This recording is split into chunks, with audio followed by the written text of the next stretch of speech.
all the gaiety out of this city today after the most disgraceful game in football history and became involved in a running street brawl. Oh, and all's done as though he'd been full legs. We were intimidating the wrong crowd because we were intimidated all our life. Nice go. Oh, look at that slide. That was the football. That was just, it's total hooliganism.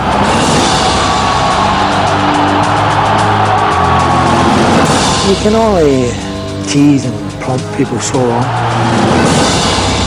We didn't lose the plot and stopped playing. And became involved in a running street. Celtic are bitterly ashamed because they descended to their opponent's level over the years. I was absolutely amazed at the way these guys kicked you and spat on you. I mean, I'd never experienced anything like that before. I was absolutely gutted. I thought we could win the World Club Championship. I was really disappointed in beaten, disappointed in put off, disappointed in thousands of miles away from home, couldn't get home, and it was really disappointing, really.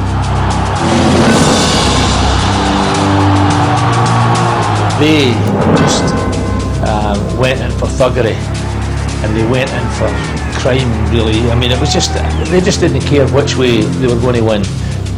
They were going to win at any cost. Celtic lost their heads and lost the great reputation they have built up over the years. They were wrong to retaliate, but by God, there are reasons, if not excuses, for their behaviour. Make no mistake, this was not football, this was war.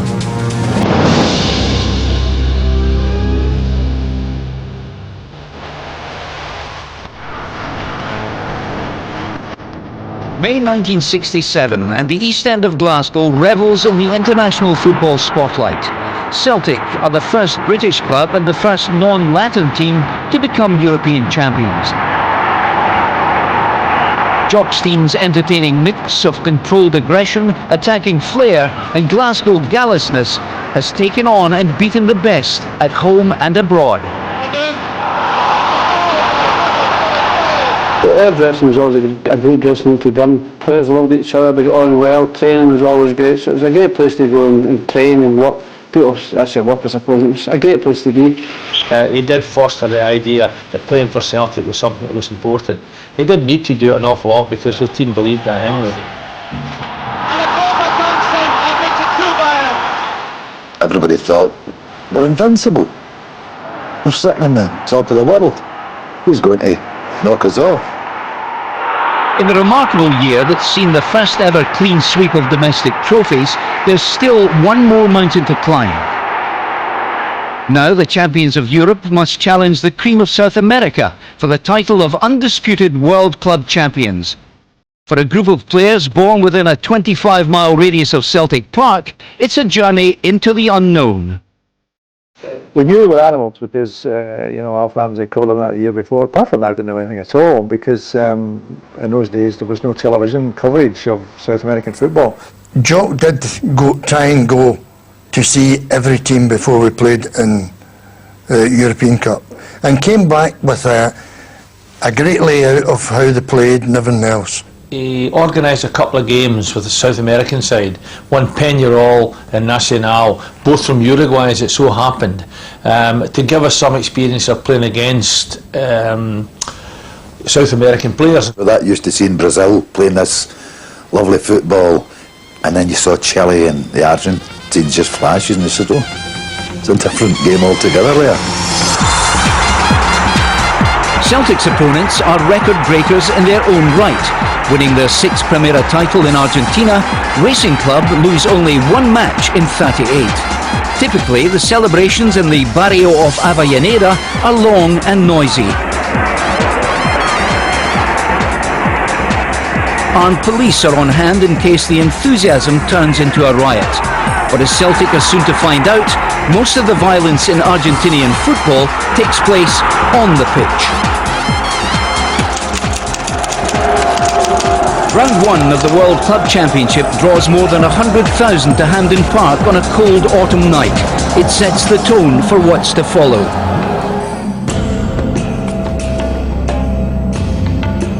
Praise these great-hearted Celts. They're halfway to their starry aim of becoming world champions, and they deserved their victory. Deserved it because they never stopped fighting, never stopped making great moves, never gave in against a defence that was the most rugged anyone in Scotland has ever seen.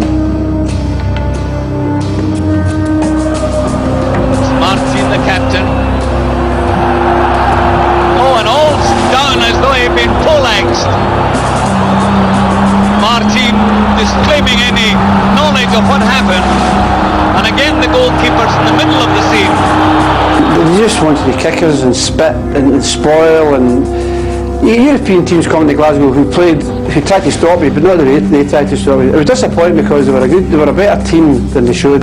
The tactics they got up to were just alien. You just couldn't believe it. You were standing, somebody would come up and whack you. You know, you're going, oh. Or just run their studs down the back of your leg, and remember spitting. I mean, that was filthy, wasn't it? Johnson been so well covered in this match. Ask you, oh, look at that slide. Alan Brilliant. I've seen men sent off for less than that. One thing he could never do with Jimmy Johnson was intimidate him. As a matter of fact, he put that down as a weakness when somebody tried to intimidate him. And then he became more and more arrogant. He was a magnificent player, and he turned people about. And sometimes you could see players look for help because they didn't even realise where they were. They were in a spin, they were dizzy with his ability. Well, there's Jockstein. He's told his players, play it cool. He just picked up the ball, the first player, first opponent, whoomph. Big Jock used to encourage him to do that, and he was brilliant at it. Now, they probably had never seen a player like that before, and they were, I don't think if they knew how to handle him. And the one way they started handling was just having a kick out. Hughes taking the corner. Just as he's done throughout the European Cup run, Celtic's inspirational skipper leads by example. McNeil has scored after 22 minutes. Obviously they had appreciated that I could maybe put the ball in the net at that end for corner kicks and for free kicks and things. And it was a tussle with the fella, and I got away from him. And when I got away from him and scored the goal, brilliant. I don't know what he said to the Racing Club defender. It's very difficult. What they tried to do all the time was just break up the game. So when we got the opportunity, I had to let them know that I was delighted with it. Racing went to Hampden to treat Scottish fans to glorious football fancies.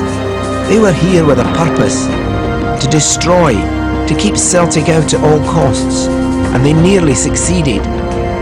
Now Celtic face the toughest match in their history in Buenos Aires.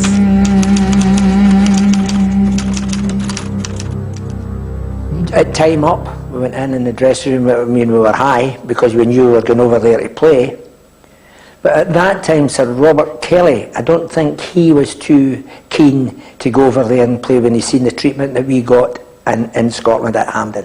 I think that we were wanting to say, Keys, after that game, I think you're going to South America. We were waiting in FIFA just saying, no, you don't need to go. I thought we could beat anybody. I was really confident the guys that played around about were good defenders, good midfield players, and guys that could score goals. I thought we could go there and win the game, and come back with World Club Championship. We did. I met a priest on the plane who didn't speak any English and was Portuguese, and I didn't speak any Portuguese, so we conversed in kind of pidgin French, and he told me that with Racing Club we had a chance. If it had been Boca Juniors, there would have been no point in getting on a plane because their fans would just have stopped the game if they were getting beaten. And when we landed in, I mean, the place looked terrific. We got in the coach and away we went towards the hotel we were in, and it looked lovely. It was on a golf course, and then all of a sudden there was something went wrong with the allocation of rooms, and we, I think, must have got the staff rooms, to be quite frank with you, and Big Jock went mental.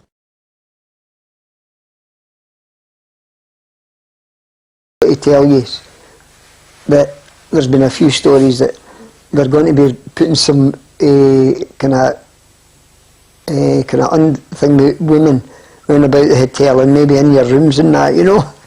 So just watch yourself. That was another tactic, wasn't it? Because the boys were never out the rooms waiting on this happening. There was never any welcome shown.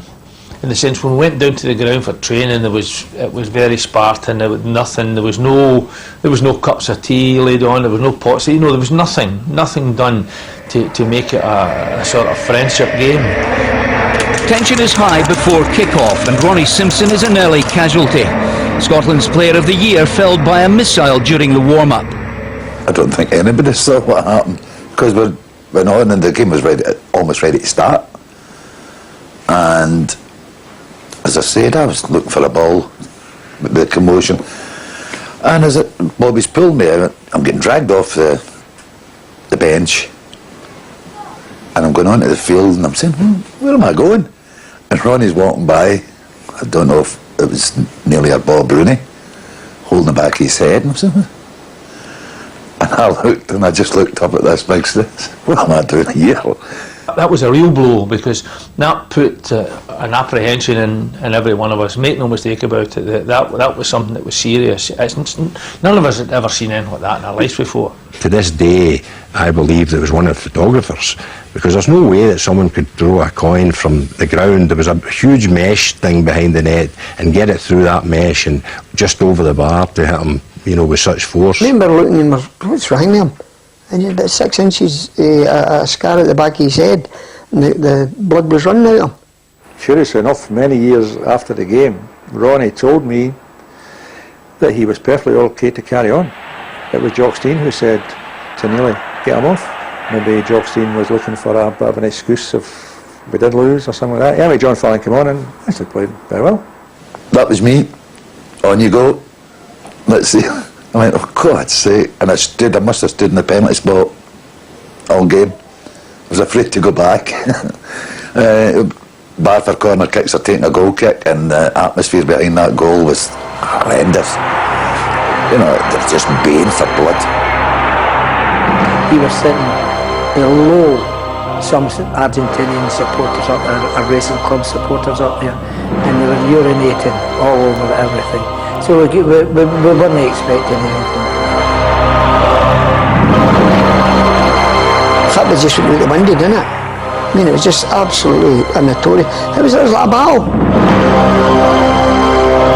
Celtic failed to win here this afternoon, but no Scottish team has ever shown greater courage. This experience showed what big hearts, what skill the European champions can call them. I always thought we had a good chance, because you know, we felt our ability was as good as theirs, and we felt we had the players that could create things. What we hadn't really paid enough attention to, really thought enough about, was the refereeing was absolutely incredible. I mean, you talk about home referees, and it does happen where a referee does favour one team a bit against the other, but never anything like this referee in Buenos Aires. Yet it all starts so well for the Celts. After 22 minutes, Jimmy Johnston, as brave as a lion, tempts the goalkeeper into a rash challenge. Tommy Gemmell sinks the spot kick. I mean, it had to be a real stonewaller to get a penalty kick in South America against a South American side. But at that time, of course, the away goal didn't count as double as it does nowadays. I mean, if it accounted double, you come back as World Club champions. 2 goals up on aggregate, the world title is well within Celtic's grasp. Maybe they realised they suddenly had to start playing a bit of football, because they were now 2 down, and you know, they had to come back a bit. But they started stringing that together and proved that they could play a wee bit of football. Rowed on by 100,000 fans squeezed into the President Perón Stadium, the stand-in keeper is beaten 10 minutes before half-time by Raffo. I remember it was a ball played for the right-hand side over Billy's head, and I'd be standing about the penalty spot, as I said, because I wasn't for standing inside the 6-yard line. And I was just standing, and the ball came over, and this boy, standing himself, you know, let the ball go forward, and I was off my line, and as I went like that, he just, big chip right into the net. We claimed for offside. It wasn't a case of maybe he was offside. It was a case of how far offside was he, whether he was 10 yards offside or whether it was 12 or 14 yards offside, and that was it. And by that time, we had seen the frustrations that happened, we'd seen everything, They did everything they could to annoy us, and it worked. True to Jock Stein's philosophy, Celtic carry on attacking, chasing the goal that will guarantee the long journey to South America has been worthwhile. We've made a few chances, but not very many. I think we were a very nervous team. It's Racing who eventually make the breakthrough. The equaliser is scored by Chango Cardenas. The striker will return to haunt Celtic in the play-off. But on the team bus, the immediate concern is escaping Buenos Aires and Racing's excitable fans. We came into the bus and there was this rabble around the bus. You can only describe them as rabble. Beyond the rabble were mounted police who weren't paying the slightest attention to the rabble, who were chanting this sort of song about their coach. And then they started getting hold of the bus and they started rocking the bus from side to side. Now, I mean, I was getting serious by this point. I mean, I don't mind, you know, I'm happy to compete for Celtic. I was going to lose my life for Celtic, to be quite honest. And this bus was rapidly, you know, vibrating from side to side. And I've never found out who this was, but somebody shouted from the back of the bus, "Boss, oh, for God's sake, give him the cup." And it was exactly how I felt at that moment. You know, I'm willing to do a lot for Celtic, but I'm at my limit. You know, if we'd have just played that game and just said, "Oh, here, forget it, you just keep it, we're away." Is that not right? We would have been quite happy with that. I believe Celtic can win the title in the third game, if it goes on in Montevideo on Saturday. There has never been a more disgraceful start to a match of this stature. I'm sure Celtic will, in the end, play the game to a finish, for they feel they can win in a neutral country, but they are right to demand justice. The board want to go home, but at Jock Stein's insistence, Celtic cross the River Plate to play the third and deciding leg in neutral Uruguay. Privately, many of his stars also have misgivings, but they're overruled. Only one man makes the decisions in Stein's dressing room. Behind the scenes, the board, I don't think were all that fussy about playing a third game, because they were more concerned about maybe the players overreacting a second time. There was a bit of us, there was a few, you know, retaliated, and it wouldn't take a genius to work out in the third game they were only going to get worse again. The manager was wanting to play, I think the chairman wasn't, I'm not 100% sure, but as a player, and in our group, we were wanting to play them. We thought we could beat them. You played to orders. And Jock said it, that was it, you went. It was a new experience, it was a great experience. It was Celtic breaking ground that nobody else, no other British team had broken, and he wanted to do that. The third game was a nothing game, wasn't it? There was so much going on, police on the field, people fighting. I mean, it was just one thing of football, wasn't it?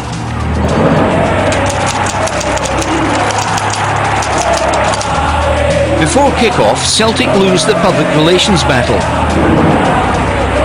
They parade a Uruguayan flag around the pitch to a fairly lukewarm reception. Unaware that the Argentinians, out first, have been flying an even bigger flag.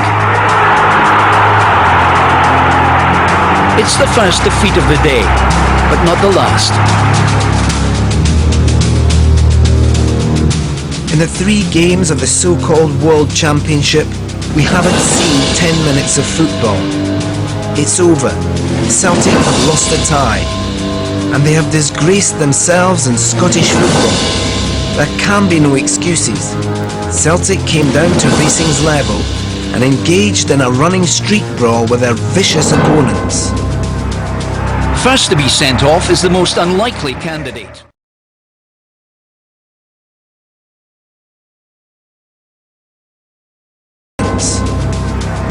First to be sent off is the most unlikely candidate, Bobby Lennox.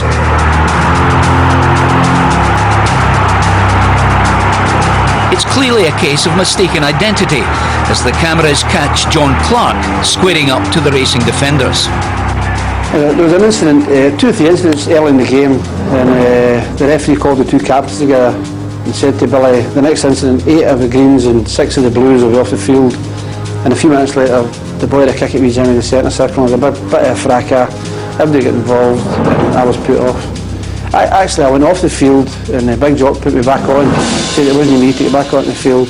The referee put me off again, and Big Jock made me get back on again, and then the guy came over with a sword, and I just left the field. Thank you very much. Next, it's Jimmy Johnston's turn. More sinned against than sinning as he attempts to shrug off yet another Argentinian assault. I think honestly, I mean, that wasn't football. That was just, you know, it was total hooliganism, definitely. No complaints about ordering off number 3. John Hughes' temper boils over in the searing heat of the Estadio Centenario. The crazy thing was that when I got up close to the goalkeeper, you know, there's 80,000 there, television cameras there, but what came into my head was, if I hit this guy, nobody will see me. You know, it sounds crazy. And when Big Jock after it in the restroom, he says, what were you thinking about? I was stupid enough to repeat it to him, you know, and you can imagine what he said to that. Bertie Auld takes umbrage at another niggling foul and lashes out. He refuses to leave the field. The Paraguayan referee has lost control and he knows it. Armed police try to calm the situation, but Auld stays where he is. I said, I don't understand what you're saying. Now that shows you how strong he was, because he had already sent a couple of players off, which was wrong. And here again, it wasn't the players that was causing it. I mean, I remember Murday, God rest him, picking up one who was faking injury, and Bobby picking him up with his actual feet and dragging him to the sideline to get the game carrying on. But this shows you how weak the referee was. In the confusion, unseen by match officials, Tommy Gemmell takes his own revenge on one opponent.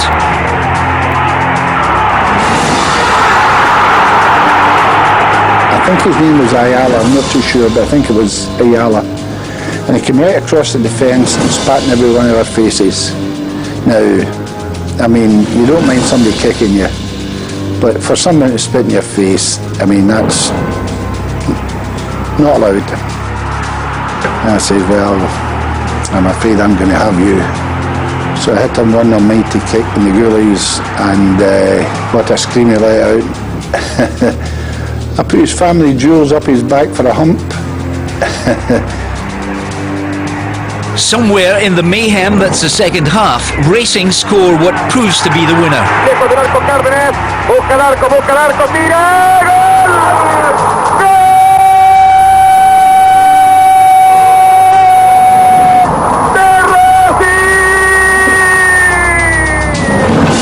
The referee was shocking. I know you should never say this, but that referee was bent. There's no doubt whatsoever about that in my mind, none whatsoever. He knew exactly what he was doing, he knew exactly he had to favour the Argentinians, and he did that. But we lost the place, and once you lose the place, then you're not entitled to any respect. Celtic's world title dream has ended in a nightmare. 4 Celts and 2 Racing players have been sent off. The heroes of Lisbon are pilloried for their part in the Battle of Montevideo.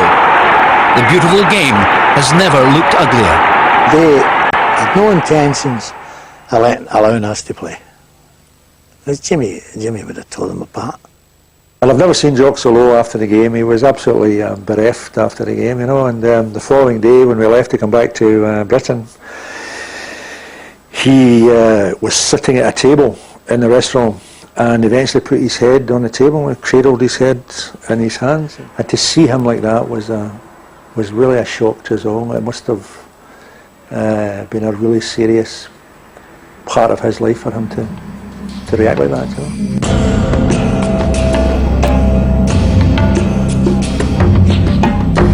If this is World Championship football, it should be banned right now. I have never been so ashamed of this great game of ours as I am now. And I am sad Celtic also became soccer thugs, but not surprised. So, what happens now? What happens hurts the Celtic players more than any Argentinian boot or elbow. Chairman Bob Kelly is so ashamed he imposes unprecedented fines of £250 a man. At the time, the European champions are earning £30 a week. We were not very happy about it. I must confess, in one case I asked to see the chairman. He would like me to see the chairman. And he asked me what I was going to speak. I said, the fine, you know. Because my argument is going to be, Mr. Chairman, I sincerely hope that you have been fined, and Mr. Steen has been fined, and Mr. Fallon has been fined, because the decision to play the third game was taken not by the players, you know. That was going to be my argument. Naive as it sounds. I think they said, we'd beaten indeed the Saturday before we went to Uruguay or whatever, Argentina, and they said we're taking the bonus money off you. A bit of a shocker. I thought it might have found the week wages when we were sitting about the table that day. I knew that we had to get something had to, but he could have ridiculed us in the dressing room and kept it in the dressing room, but to take the money off us, what he did, I thought that was a wee bit harsh. The directors, they had seen what was happening. They knew what was happening. They had seen the conditions in which we had been forced to play the third game, and it was a game that should never have taken place.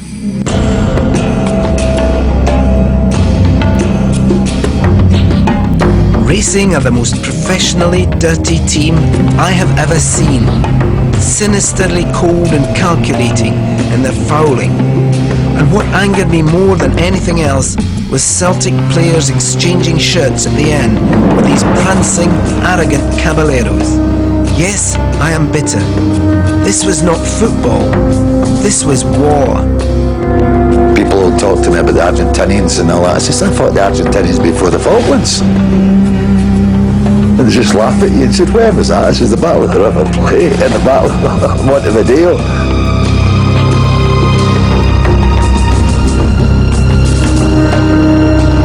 I look back at it, it's not a fond memory. I just disappointing. As I say, I think we could have beaten them. If we played them again, we would have beaten them. But that's easy to say, you know.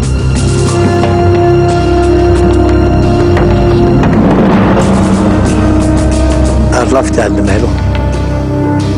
And I think we were good enough to win it, given the opportunity.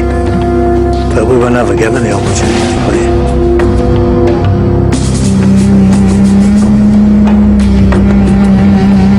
At the end of the day, when I look at the results, I see it was still only 1-0 in that third game when we were down, you know, technically to 7 men. I know Bertie didn't leave a mark, but technically we're down to 7 men. And, you know, we should have managed to maintain our equilibrium.